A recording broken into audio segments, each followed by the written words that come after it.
Hello everybody and welcome here to the CyberGamer TV studio. Myself, Tobi Kenobi, been here a while this evening already, but we will be joined by our man who has only just joined us.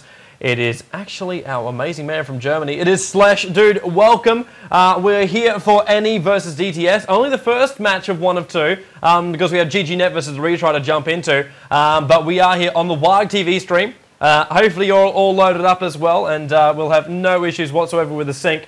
Should also actually state here, we're also for the Intel Challenge SuperCup is what is actually on this evening. So, Slesh, without further ado, and without me completely hogging the limelight, welcome to the Shoutcast.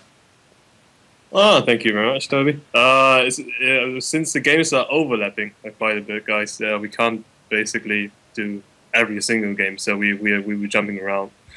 And yeah, so I'm currently in the bands and picking phase. NE Nordic Esports playing as the Sentinel side, DTS Chatrix playing as the Scourge side, and I believe DTS Vampire is NS. It should be a little bit sort of a pun on incense, I believe it is.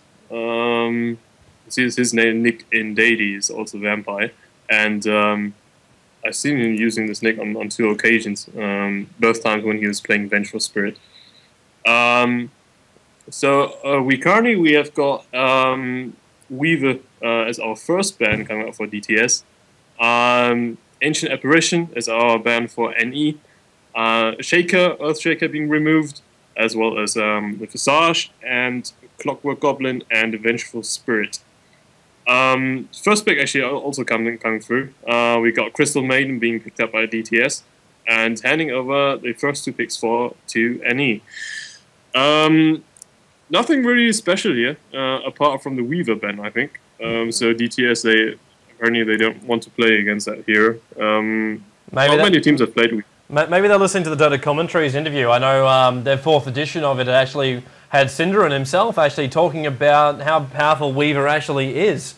So maybe the DTS boys were listening. Yeah, I do think that Weaver is actually ridiculously strong in this version. Just not many teams have actually exploited his, and not many people have used him because they normally don't know how to lane Weaver, what to do with it. Because normally you wouldn't want him to have him soloing mid, because it doesn't actually make sense. You need a long lane to chase with your Shikuchi. Crystal Maiden as our first pick is also another fairly clever thing to do, since Crystal Maiden she's a very good support hero. She can fit into any lineup, so it doesn't give away your lineup in the first place. Yeah, actually, and taking a lot of time to go into the first two picks, actually biting into the extra time. Yeah, don't know why it's such a massive toss-up. Obviously seeing CM, unless NE just thought, tonight DTS, the lineup we want to have is going to be a mana-intensive lineup. We want to throw a CM on the front lines. We're going to play him just like Synderen loves to. In the end, they've actually come up with Windrunner and Puck as their first two picks. So Windrunner, that hero which we've seen, well, even then, like of late Slesh, like Windrunner in as the solo against the tri-lane. I actually don't remember seeing that a lot over the last couple of weeks. We've actually almost seen a bit of a change in the metagame for that. Or just not picked that much for that? Not quite. I mean, most of the times, Windrunner is either banned or first picked in any case, because she just brings so much on the table. She doesn't need many items, to be honest, to be functioning. But on the other hand, the more items she gets, her power increases drastically, and her ability to have escape mechanisms against physical DPS, which is becoming actually more of a habit nowadays. She's a very good hero to solo a dangerous lane and still obtain farm. Puckner actually managed to escape the ban pool, as I said earlier, that it is now virtually impossible to ban all the a little bit OP heroes, so to speak. So you will always get to see some heroes which you would consider overpowered being picked. Although Puckner's been nerfed a bit through his strength gain. And what pick is that? Luna. I should see it. Is that Luna? It is actually Luna. The Moonrider will actually be appearing in this game. It's a very early pick, to be honest. picking Luna up so early actually sort of gives away that you're going to run her on the tri lane just because she can't solo for shit. So she's going to be babysat by Crystal Maiden, and Pugna probably going solo mid. Yeah, but of course then we still have a couple more support heroes, but you were mentioning, and there's Witch Doctor coming up. I was about to mention Witch Doctor, please throw him into a lane. The fact that like through the first early bans, like we had Weaver and we had Ancient Apparition removed early on too. That left Doombringer, that left Broodmother, they're all in the lineups as well. You're leaving those big heroes, which a lot of people are fearful of. Even Morphling is still in the lineup right now, and even then he's managed to avoid being picked up in the first 3. Even though he has been nerfed, he is still very strong. And now removing Batrider as well, Invoker being removed out of the pool as well. There's just so many different heroes at the moment. Lich has been taken out to remove out one more support hero. But there's just so many great heroes still left in the pool. It's like you can't ban them all. Yeah, you really can't. Currently looking at NE's picks, they got 2 actually Storm being banned. Storm has actually been buffed with his int gain, and he's this is actually a version which does emphasize ganking a lot more than it did in the past. So Storm Spirit has become a very good pick. Currently they got two side lane solos with Windrunner and Puck, but on the other hand, as Windrunner is such a versatile hero, you can run a soloing mid, Yafet style soloing mid Windrunner. Or you could run her on the tri lane as well. It does work, but has not been met with a lot of success. Since the main issue is that the Windrunner needs to get fast levels, fast XP, and on the tri lane sometimes it is difficult to achieve the cost because normally you can't have your support hero staying out of your XP range all the time. See Lion coming up as the 4th pick here by DTS now. This is, you were mentioning Pugna actually going solo middle for the Scourge. I'm wondering if this is going to change it up a little bit here and actually combine up a different lane. Because Lion and CM, well, 2 great support heroes and would do very well to actually support Luna. Like, Lion's also even better if you get him up to level 6 nice and early, get that finger off, and he can dominate that middle lane very easily too. So I'm just wondering how DTS are going to throw up their lanes right now and what NE is thinking. Like, Witch Doctor, Puck, Windrunner. How are they going to go with these guys as well? Well, point is that with a Lion pick, normally Lion is used as a counter for common soloing mid heroes like Tinker and Tinker, Shadowfiend, and Storm Spirit. Storm Spirit obviously being removed this time. Sven being picked up, so this is another tri-lane guy. So they are basically waiting with a solo mid pick, except if they really want to run Windrunner as a solo mid. Yeah, that's I'm just trying to think how it's going to work with ganking as well. Like you look at the NE lineup and it's just like rife with like let's just freaking nail their asses down. But you look towards the late game as well. Like you can get pretty strong with Windrunner and Puck, but late game this is really going to hurt. And Tidehunter comes up as their last. So wow, this is going to be one hell of an interesting match. And how they're going to actually lay in this and combo it. I'm pretty sure we're going to see a Tidehunter and CM actually helping Luna out. Lion solo mid, Pugna might even go some other lane too, so they're going to be your 2 solos. And then throw over to NE. I do think that and their lane up. It's dangerous. It's dangerous. Dangerous having Pugna going up against a tri-lane, possible tri-lane, obviously.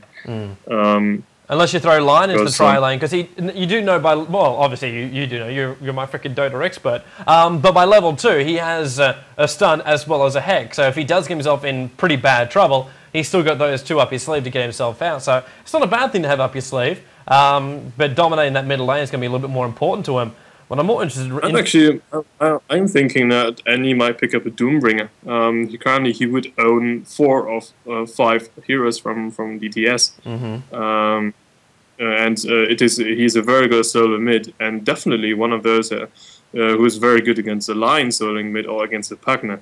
So Doombringer doesn't have much trouble soloing against these, so because once this guy actually hits 6 before you do, you're dead. Morph. This is like a 100% kill. Morph is our last hero to come into the lineup. So we're going to go back into full screen for everybody out there to actually see. So Light will be playing as our Luna, AA playing as our Crystal Maiden, G Lion, he's heading off towards the middle lane, Dread as our Tidehunter, and Vampire will be a Pugna.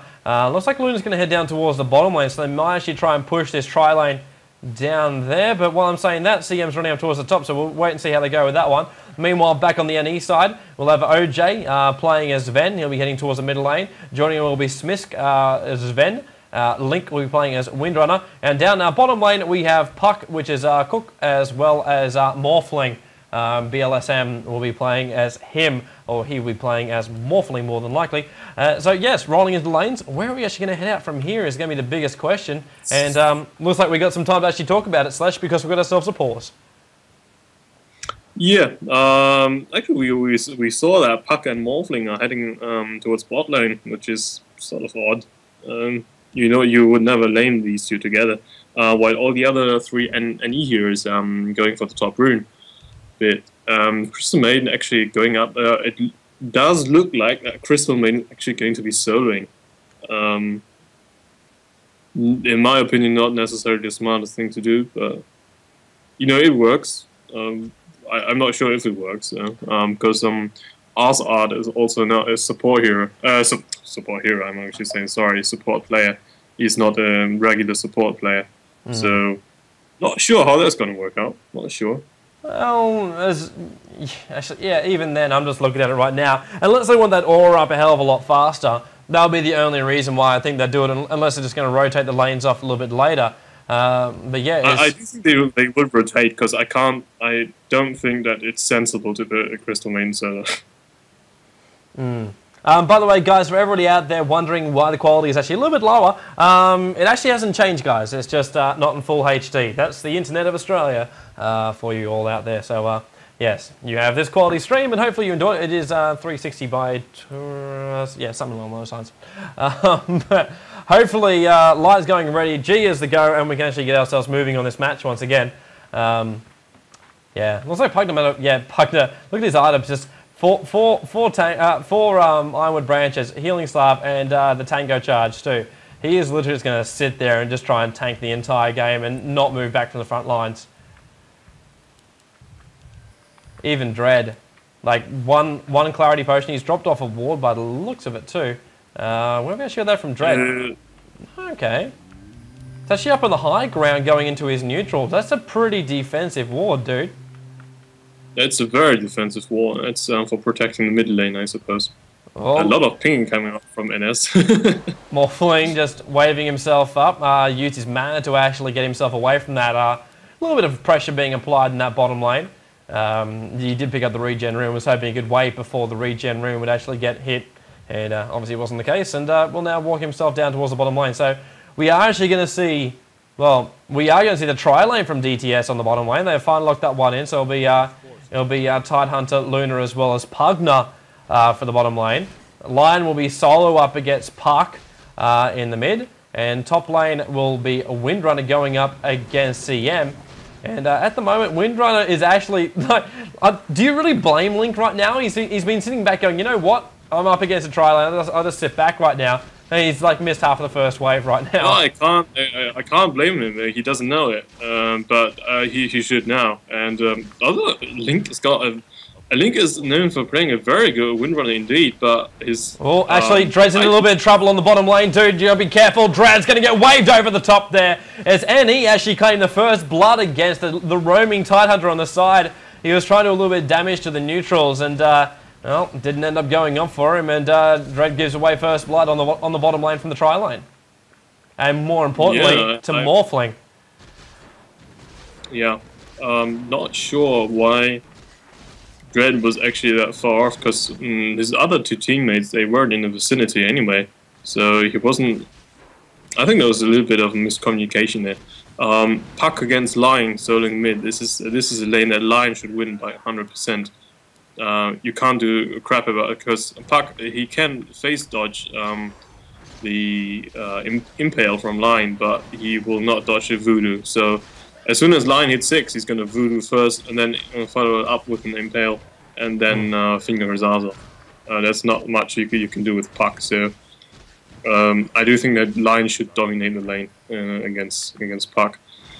Top lane, as I